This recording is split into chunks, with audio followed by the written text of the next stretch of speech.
how to avoid buying things that you hate. Or alternate title, why panic shopping never works and what you should do instead. Also, it's very interesting. These videos never do very well for me because I think that people actually know what to do to avoid panic shopping, but they don't necessarily want to hear it. But too bad, because I'm going to tell you.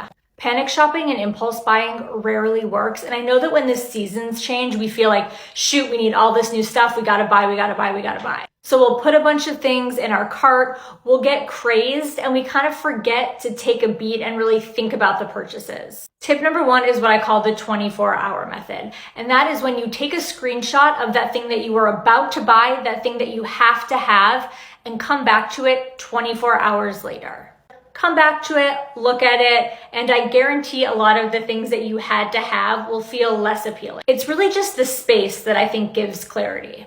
Tip number 2 is to go to the physical store if you can. This does a few things. First of all, it makes it a little bit more challenging to actually get the piece, so it forces you to think about, do I really want this? It also prevents you from feeling really defeated or bummed out when you get a huge box of clothes to your house and nothing works.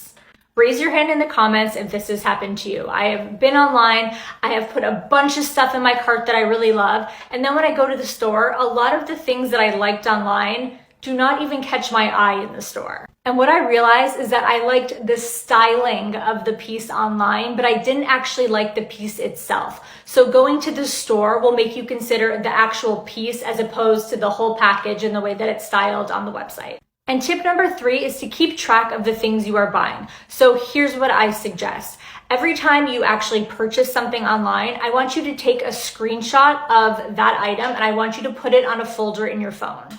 I think a lot of us kind of move really quickly, so then we don't really have the information that we need in order to make smart purchases. So we will think in our head, okay, I need a black tank top, and we will buy like 5 black tank tops and not really realize that then we're over-indexing on what we thought we needed. Which makes sense. Often we can identify a gap in our wardrobe as the seasons change, but I think that we can often fulfill it with like 1 or 2 things instead of a million. Having this visual will make you more aware of what you have and what you need, and it'll make you more concise and thoughtful when you're shopping instead of getting a bunch of things to fulfill one specific need.